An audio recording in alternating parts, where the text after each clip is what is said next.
Hijo y del Espíritu Santo. Amén.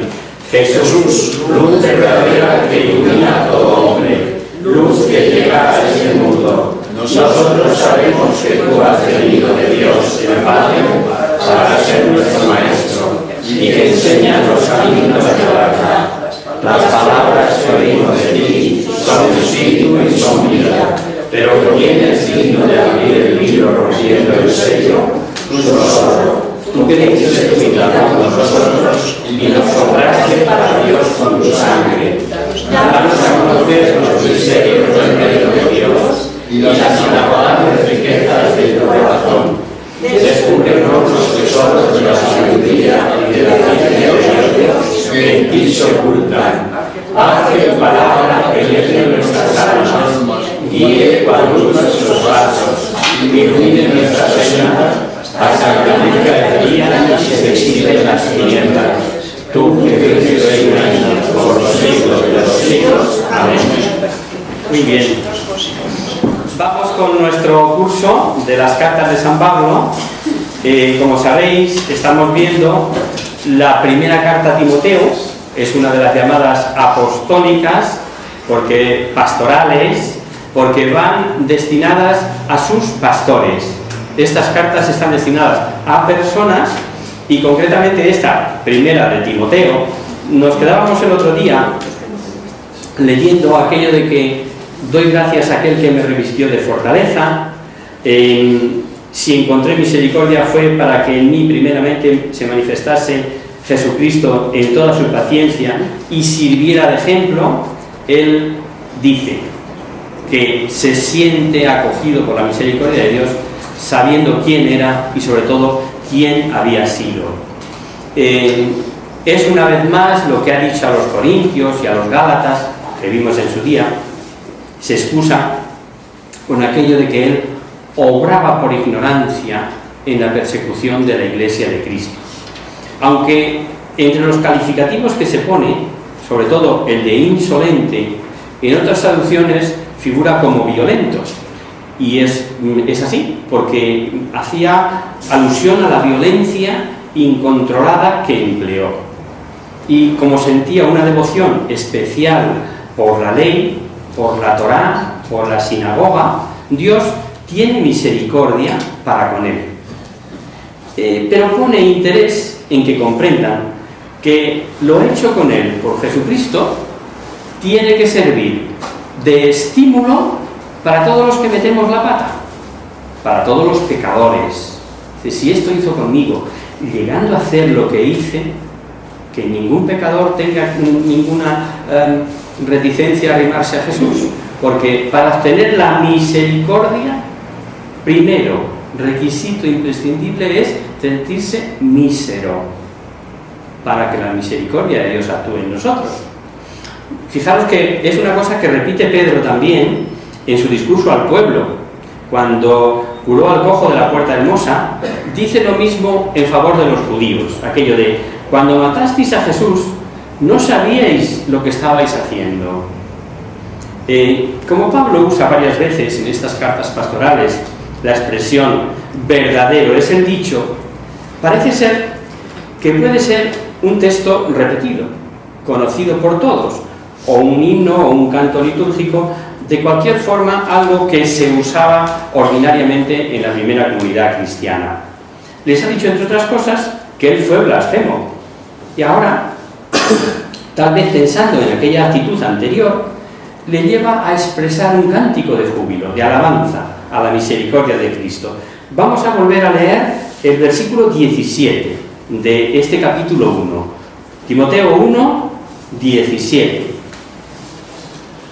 Al Rey de los siglos, inmortales, invisible, único Dios, honor y gloria por los siglos de los siglos. Amén. Al Rey Dios de los siglos, Dios inmortal, etc., ¿no? El comienzo del siguiente capítulo tiene un consejo que se entiende mejor cuando, en periodos de incertidumbre política como es el actual, nos damos cuenta de la importancia del buen o del mal uso de la autoridad, de la importancia de la verdad, y pide que se rece por todos esos hombres, pero en particular por los que tienen poder, por los que tienen autoridad, por los que pueden decidir con su palabra, con su persona, con su puesto, una cosa u otra en favor de sus subordinados. Leemos ahora del capítulo 2 los primeros 7 versículos, 2 del 1 al 7. Ante todo te ruego que se hagan peticiones, oraciones, súplicas y acciones de gracia para todos los hombres, por los reyes y por todos los constituidos en dignidad, a fin de que gocemos de vida tranquila y quieta, con toda piedad y dignidad. Esto es bueno y grato ante Dios nuestro Salvador, el cual quiere que todos los hombres sean salvos y vengan al conocimiento de la verdad. Porque uno es Dios, uno también el mediador entre Dios y los hombres, el hombre Cristo Jesús, que se entregó a sí mismo para redención de todos, testimonio dado a su tiempo, para cuya promulgación he sido yo hecho heraldo y apóstol. Digo verdad en Cristo, no miento. Perfecto, muchas gracias. Como vemos, no se limita a pedir oración, sino que afirma, y ahí en un aluvión de palabras, afirma verdades que damos por sabidas, como hay un solo mediador, que es Cristo, que quiere que todos los hombres se salven. Me lo habéis oído decir muchas veces, pero si me hubierais preguntado en ese momento, ¿y dónde dice en la Biblia eso de que Dios quiere que todos los hombres se salven? Pues mira aquí, en la primera carta a Timoteo, una vez más, ¿no? Que llevemos una vida apacible, que eso es grato a Dios, pero las vemos aquí condensadas y eso no cabe duda que edifica. Y bueno, pues ya sé dónde está, ¿no? Pide oraciones porque las cosas solo se arreglan con el cambio del corazón. Y las leyes y las decisiones de los que tienen autoridad saldrán conforme al corazón que gobierna. Y el corazón solo puede cambiarlo Dios. De verdad, amigos, no es cuestión de siglas, que no, que es cuestión de aquí, que es cuestión de que el que tiene autoridad para legislar esté en sintonía con la verdad y con el bien con los gobernados. Seguimos leyendo, ahora del 8 al 15. Quiero pues que oren los hombres en todo lugar, que levanten al cielo manos limpias, sin enojo ni discusiones. Asimismo, que las mujeres se arreglen decentemente, que se vistan con modestia y sencillez, que no se adornen con peinados rebuscados, con oro, joyas o vestidos lujosos. Adórnense más bien con buenas obras, como conviene a mujeres que hacen profesión de servir a Dios. La mujer debe ser sosegada y escuchar las instrucciones con atenta sumisión. No permito que la mujer enseñe ni que quiera mandar a su marido, sino que se quede tranquila, porque Adán fue formado primero y después Eva. No fue Adán el que se dejó engañar, sino la mujer quien se dejó engañar y llegó a desobedecer. Sin embargo, la maternidad la salvará, con tal que lleve una vida santa y ordenada en la fe y en el amor. Perfecto. Hasta ahí. Al hablar Pablo del modo de orar, dice que se levanten las manos al cielo.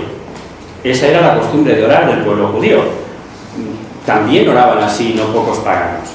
Pero para los judíos era tan natural orar así, que a veces, sin decir voy a hacer oración, bastaba que dijese extenderé mis manos a Yahvé, como dice Moisés, por ejemplo, cuando le pide el faraón que ore. Claro, que después el hombre fue consciente de que Dios no solo está arriba, de donde Él se encuentre. Esto se comprende fácilmente, pero claro, la costumbre prevalecía. En cuanto a lo que dice de la mujer, es otro cantar. De nuevo, y ya sé que me vais a llamar machaca, hemos de meternos en el marco histórico. Pablo lo que pide no es que vayan así o asado, ni que vayan a la oración como si fuesen a una exhibición de modas. Y a ver, en no pocas dominicales, misas dominicales de una, en algunos barrios que conocemos, la historia se repite, ¿o no?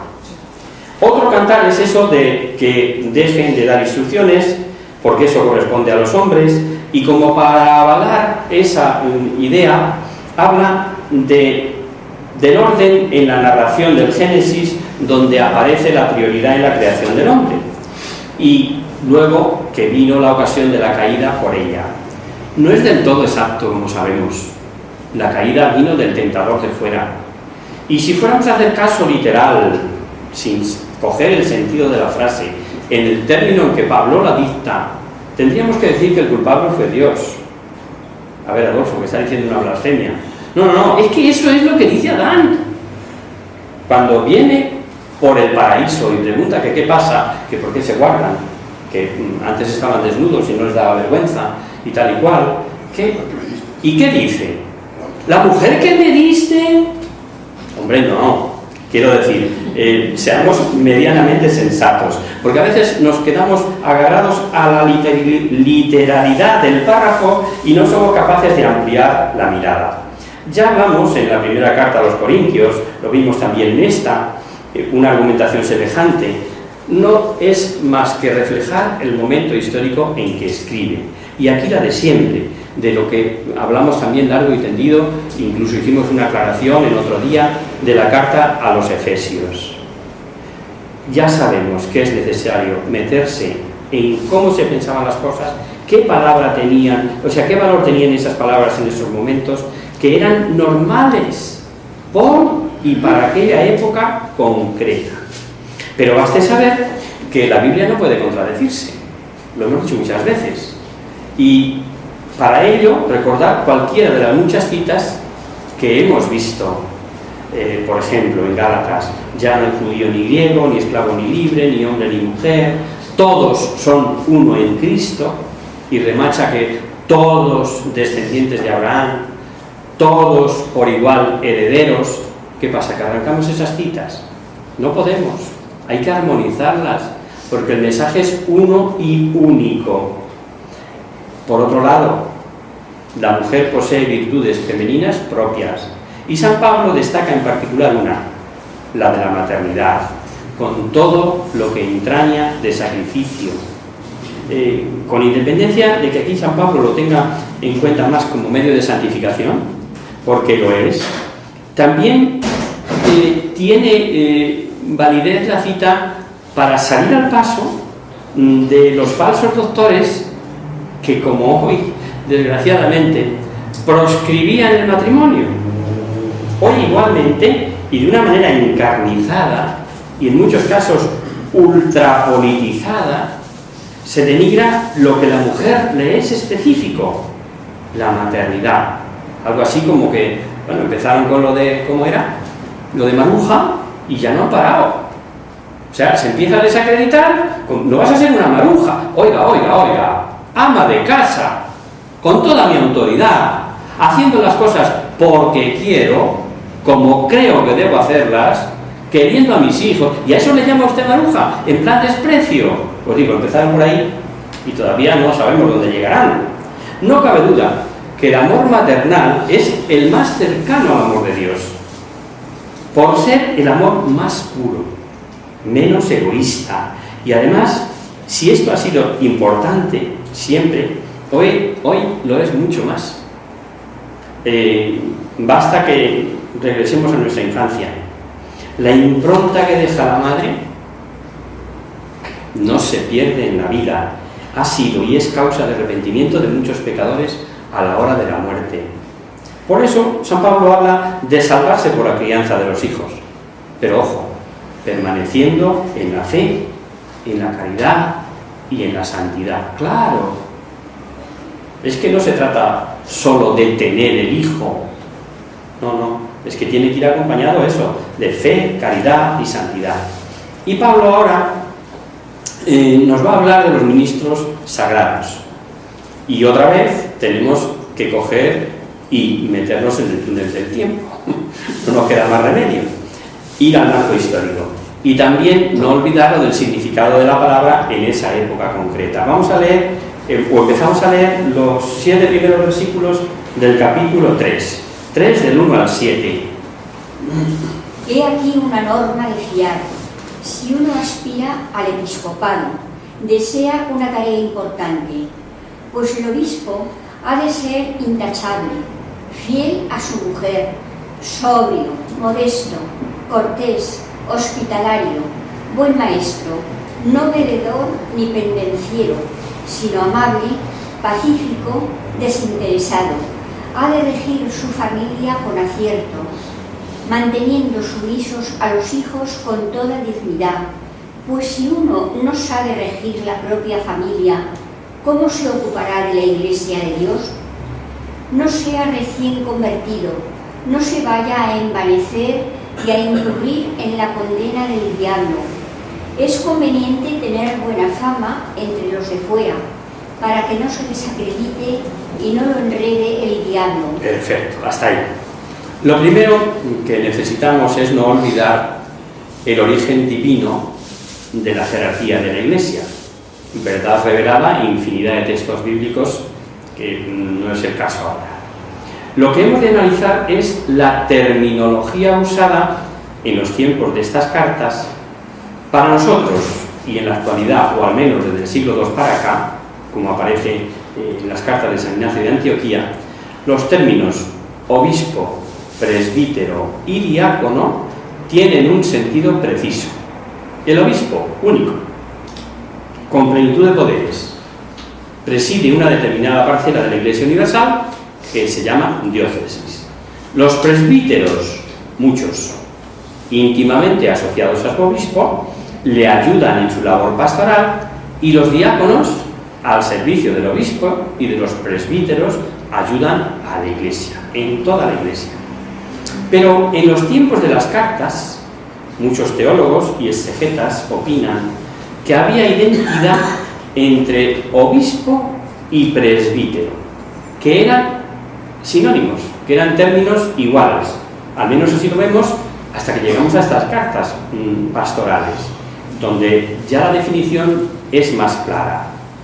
No así el de diácono, que, como sabemos, fueron nombrados los primeros 7 cuando el problema de atender las necesidades de las viudas de los cristianos de origen griego, los helenistas, y de origen judío, de los hebreos, surgió lo que en términos actuales podríamos llamar hoy tráfico de influencias.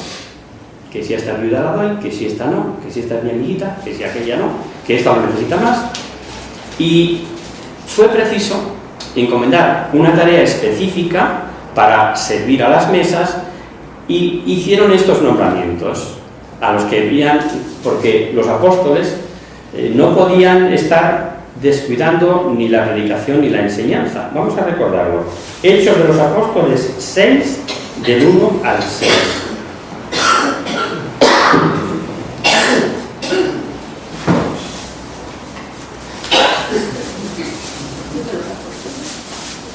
Repito, Hechos 6, del 1 al 6.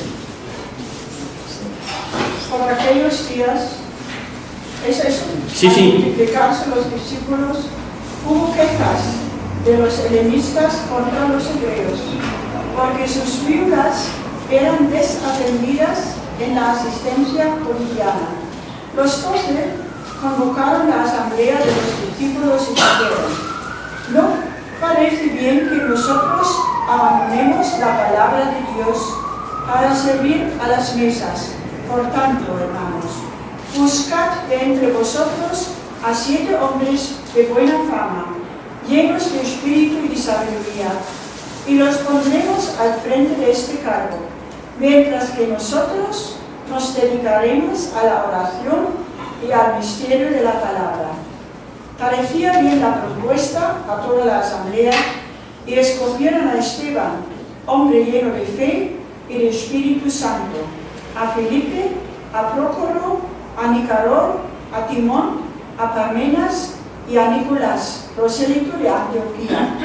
Los presentaron a los apóstoles, y habiendo hecho oración, pues impusieron las manos. Desde ese momento hay diáconos ordenados por imposición de las manos en la Iglesia. Estos 7 que ha dicho: Esteban, Felipe, Prócoro, Nicanor, Timón, Pármenas y Nicolás.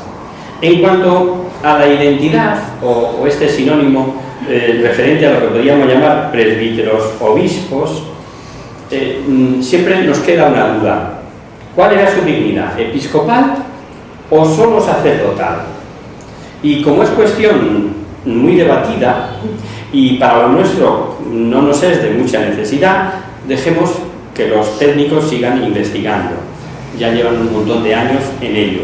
Por otro lado, estaríamos hablando de un sacerdote que se hace cargo de una parcela de la Iglesia, porque si nos damos cuenta, todos los obispos son sacerdotes, a su vez. Por tanto, presbíteros obispos que dirigían la vida espiritual de los fieles. Pero, en este caso, no gozaban de la potestad de ordenar a su vez, que eso sí es específico y característico del obispo. Así veremos que estaban sujetos a otros, como a Timoteo y a Tito, que estos sí tenían plenitud de poderes. Finalmente, diremos que hay autores que dan por bueno esta sinonimia de obispo presbítero en citas del Nuevo Testamento, pero todas ellas anteriores a estas cartas pastorales de Pablo. Luego, en estas cartas, y en ellas estamos, ya se cita obispo, como hemos leído, en un singular. Es preciso que el obispo sea irreprensible, etc. Y cuando lleguemos a Tito leeremos porque el obispo como administrador debe ser irreprensible, etcétera, etcétera. Pues bien, en cuanto a la jerarquía de la Iglesia, hoy no hay duda alguna. Por más que nos hemos visto en 101.000 veces en la necesidad de enseñar que cardenal no es más que obispo. No hay mayor rango que el de obispo. Y obispo, con determinadas cargas o responsabilidades especiales, son los cardenales, por ejemplo. Pero ya está, ahí se acaba el escalafón. ¿Sabéis el chiste del escalafón? ¿No? Sí, sí le sabéis. No. Sí, ya le he contado. A ver, está el acólito, monaguillo, dentro del lector, luego ya diácono, sacerdote y obispo, punto, se acabó. Y cuentan de un monaguillo que se murió el Papa y dice, qué bien, hombre, te alegras por el Papa. Y dice, sí, otro vendrá, pero el escalafón es el escalafón. Claro, él se sentía parte, aunque fuera la parte más baja, de la jerarquía de la Iglesia, del escalafón.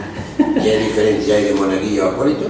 Es lo mismo, es lo mismo. Es que hay quien dice, no soy yo estoy ordenado. Claro, es que hay órdenes menores, que es el lectorado y el acolitado. Pero esas órdenes se suelen imprimir a los que van a ser ordenados diáconos el año anterior. Yo te puedo decir que hay un momento que los seminaristas de último año hacen un compromiso oficial con la Iglesia, por lo que yo he visto, delante de la responsabilidad jurídica de la diócesis con el obispo, pero juran ante el notario, que el notario suele ser el vicario judicial de cada obispo, de cada diócesis. Entonces, ante el vicario judicial hacen el compromiso en serio. Van al día de la firma, que dicen los seminaristas, ¿no? Hoy es el día de la firma. Bueno, pues interior, o sea, inmediatamente anterior a esa firma o posterior y antes de recibir el diaconado, son o reciben las órdenes de acolitado y lectorado. ¿Te lo he contestado? Sí. Bueno, pues seguimos entonces. En cuanto a la jerarquía, como digo, son esas y ya está. ¿No os ha chocado escuchar que si alguien aspira al episcopado, cuando lo hemos oído, no sé si os ha sonado así raro, ¿no? Que cuando aspiras a ser episcopo o obispo, aspiras a algo noble? Parece una verdad de perogrullo que se cae por sí sola, ¿verdad? Pues volvemos al marco histórico, no nos queda más remedio. Por aquel entonces gozaban no pocos cristianos en general con carismas, con poder de curación, de milagros, de profecías. Acordaros cuando vimos la primera carta a los Corintios. Y aunque ya advirtió San Pablo allí en aquella carta que sin amor nada de nada, que el rango lo da el amor, No cabe duda que tales almas gozaban de apreciación, de prestigio en la comunidad, y como la misión del obispo era otra en la que no aparecían esos dones visibles, tal vez en Éfeso, que es a quien se está dirigiendo Pablo, al que va a ser su primer obispo en Éfeso, a Timoteo, digo tal vez allí, no era tan apetecido llegar a obispo. Y San Pablo puntualiza que desear ser obispo es desear algo bueno, haciendo hincapié en la excelencia del episcopado, claro. Obviamente, a tales excelencias deben corresponder unas condiciones para ejercer el episcopado que él ha mencionado. No se trata ya de las virtudes de fe, esperanza y caridad, que hemos de tener todo cristiano, sino, además, virtudes humanas de inmediata repercusión para el trato con los demás. Ya sabemos con Pablo, o Pablo particularmente, también fue en Corintios, dejó claro que él deseaba que todos fuesen como él, célibes, y recomendaba la virginidad como el mejor estado. ¿No os acordáis? Mi deseo sería que todos los hombres fueran como yo, mas cada cual tiene de Dios su propia peculiaridad, su gracia particular, unos de una manera, otros de otra. No obstante, digo yo, a los célibes y a las viudas, que bien les está quedarse como yo. Esto lo digo a título recordatorio. Lo vimos. Y a medida que voluntariamente había almas que aceptaban el celibato para mejor darse del todo al reino de los cielos, pues de eso se trata. Como dicen en términos ingleses, full time. Estoy full time para la empresa. Eso se entiende. Tiempo total. Estoy en casa y estoy localizado. Y estoy comiendo y estoy localizado. Y me llaman.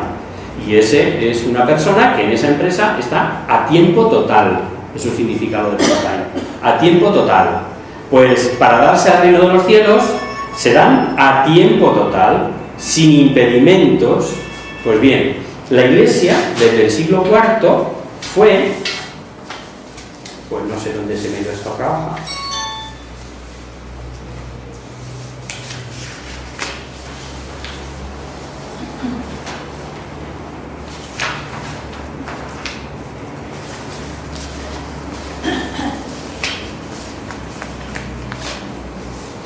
imponiendo la práctica del celibato. Y ya en el concilio de Elvira, en el año 305, dio la ley que había de extenderse a toda la Iglesia latina. No es pues decreto divino, esto que nos quede claro. Y si faltasen vocaciones, si faltasen almas dispuestas a darse totalmente al ministerio, claro que se ordenarían casados. Pedro era casado. No olvidemos que lo que la Iglesia ate o desate en la tierra, y son palabras de Cristo, quedará atado o desatado en el cielo. Una matización. Hay iglesias ortodoxas que ordenan a casados, pero si se ordena un célibe, a este le queda prohibido casarse. Sobre la recomendación de que el obispo no sea casado de segundas nupcias, se comprende, volviendo a lo del marco histórico, no estaba bien visto, incluso entre los paganos, porque lo consideraban como una falta de fidelidad a la primera esposa, y así lo veían. Obviamente no era bueno que no se tuviera en cuenta esto para el regidor de la Iglesia, naturalmente. Vamos a ver, del capítulo 3, ahora del 8 al 13. Sí. Asimismo, los diáconos sean dignos, sin doblez, no dados a la bebida ni al lucro vergonzoso. Han de conservar con conciencia limpia el misterio de la fe. También ellos han de ser probados primero y si resultan irreprochables ejercerán su ministerio. Asimismo, las mujeres sean dignas, no murmuradoras, sobrias, de fiar en todo. Los diáconos sean fieles a sus mujeres, buenos jefes de sus hijos y de su casa, pues los que ejercen bien el diaconado alcanzan un rango elevado y autoridad en cuestiones de fe cristiana. Perfecto. Condiciones para ser diácono, semejantes a los que hemos visto referido a los obispos. pero ahora matiza en que no sean dados a negocios sucios, a topes ganancias, dicen otras traducciones. No es de extrañar que si los diáconos estaban al frente de administrar bienes, de distribuir limosnas, etc., estaban expuestos a esa tentación.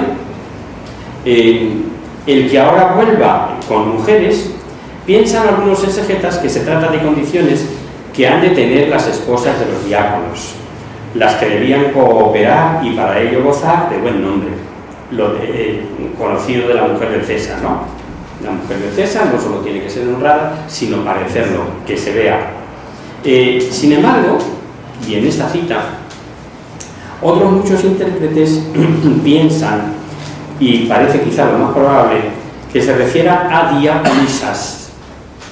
Las había también, ¿no? En la carta a los romanos leemos: os recomiendo a Febe, nuestra hermana diaconisa de la iglesia de Chencreas, lo que demuestra que hubo diaconisas.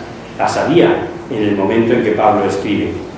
Pero también tenemos que tener un caso en cuenta, un caso que siempre me gusta decirlo todo, ¿no?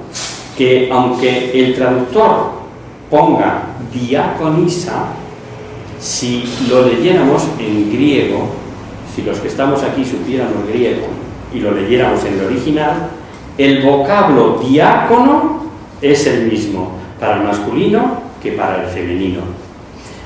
Y que esta interpretación es más lógica se ve en que antes no ha dicho nada de las cualidades que deben tener las esposas de los obispos, luego, y aquí no, por tanto, se está refiriendo casi seguro a diaconisas con toda probabilidad.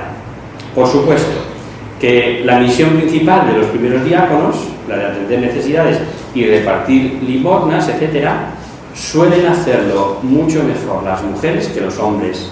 Y esto se palpa en la primera mirada a cualquier comunidad cristiana.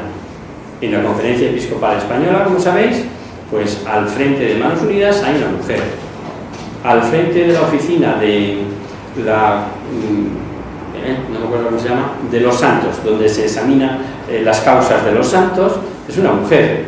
Y tiene un rango de, pues eso, que lo podría llevar un obispo perfectamente, ¿no? Entonces, no nos escandalizamos, nos metemos de nuevo en el marco histórico, y pues si alguno me lo pregunta, sí, lo hay diáconos casados hoy, el diaconado permanente está establecido en la iglesia nuestra, en la iglesia occidental, la del oeste, la de Roma, y lo que se pide es, y además esto es de cajón, esto es lógico, requisito imprescindible que tenga una formación teológica de nivel básico, que tengas hecho, pues eso, una diplomatura en ciencias religiosas mínimo. Y segundo, o quizá primero lo otro, que la esposa esté de acuerdo. Porque este señor, cuando decide abrazar el diaconado, se debe a otra cosa antes, que es a su esposa, porque está casado. Y si la esposa consiente y le parece oportuno, y llegan al acuerdo de que sea así, con el permiso de su santa esposa, y la preparación conveniente, puede ser ordenado diácono, hombres casados. Y sigue diciendo la carta. Vamos a leer ahora del capítulo 3, del 14 al 16. Y estamos terminando porque el reloj es implacable. Seguimos en 1 Timoteo, capítulo 3, del 14 al 16.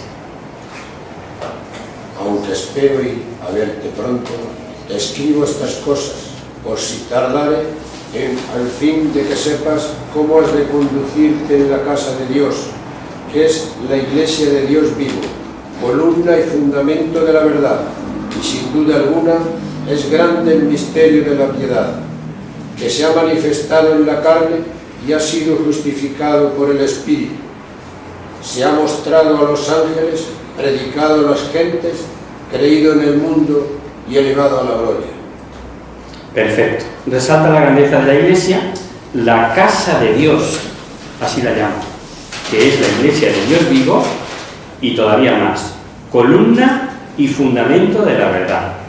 El ejemplo está tomado de la construcción de aquellas grandes obras arquitectónicas, no admite dudas.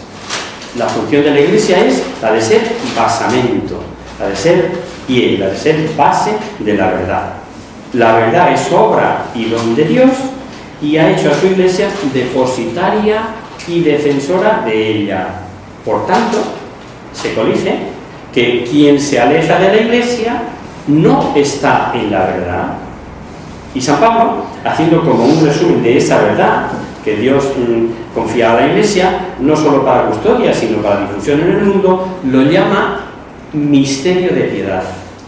Misterio en cuanto que se trata de una verdad que había sido por largo tiempo oculta en Dios, manifestado ahora a los ángeles. Eso lo vimos en Efesios. Lo recordamos el próximo día. Nos quedamos aquí y empezamos con esta cita. Sí. ¿El diaconado hoy qué sentido tiene o qué funciones? Porque el diácono era el que hacía las lecturas y yo el que administraba la comunión, ¿no? Yo lo hace cualquier feligrés. Efectivamente. No hace falta recibir las órdenes de diaconado, claro, acólito. Claro, os explico. El diaconado tiene una función mayor que la del lectorado. A esas funciones que tú acabas de designar hoy se llaman ministros extraordinarios. Ministros extraordinarios de la comunión son los que dan la comunión a sus hermanos. Y el que lee igual es ministro lector. El diácono es algo más. El diácono puede celebrar defunciones o exequias de difuntos y puede también celebrar el misterio y el sacramento del matrimonio. Lo que no puede, o sea, es como el sacerdote, excepto consagrar y administrar el sacramento de la penitencia. El diaconado tiene esas funciones. Puede acudir a casarla a cualquier diácono o celebrar las exequias de un ser querido, siendo diácono. Pero hoy día también puede ser casado el diácono. Sí, hay diáconos, es lo que se llama el diaconado permanente. Y en nuestra iglesia de Madrid lo hay. Yo conozco en la sur de Getafe, donde yo pertenezco, pues que hay 5. Hay 5 casados. Bueno, todos tienen alguna tarea en la iglesia, o sea, suele ser inherente al orden del diaconado el darle una orden o darle un cometido el obispo con el diaconado. Le hace el responsable de la administración del bautismo en su parroquia. Pues el sacerdote que le toca a un diácono así se frota las manos, dice: vaya regalito que me ha quitado de golpe todos los bautismos con el lío que yo tenía. ¿Vale? Pero una vez nombrado diácono no se puede casar. Lo habitual, efectivamente, en el orden inverso que dice Manuel, es lo mismo. El diácono que ya es ordenado como tal y está célibe y camino de, ese es el que suele ser sacerdote. Y algunos en las órdenes religiosas, sin ser casados, se quedan ahí. Se quedan en diáconos y no dan el paso al sacerdocio. Pero bueno, por otras cosas, que puede ser por falta de intelectualidad para poder terminar la carrera de sacerdote, etc. ¿Algo más? Pues nos vamos. En el nombre del Padre, del Hijo y del Espíritu Santo. Amén. Virgen, bella como la luna, delicia del cielo, en cuyo rostro se miran los santos y se contemplan los ángeles. Haz que nosotros, tus hijos, nos parezcamos a ti, y que nuestras almas reciban un rayo de esa belleza tuya, que no decae con los años, sino que brilla en la eternidad. Vaya sol del cielo, despierta la vida donde haya muerte, e ilumina los espíritus en que haya tinieblas, reflejándote en el rostro de tus hijos, concédenos un deseo de tu luz y tu fervor. María poderosa con el camino, concédenos hasta la gloria. Somos más débiles y nuestro enemigo se sobrepone con tantas estragos, mas con tu bandera nos sentimos seguros de vencerlo. Él conoce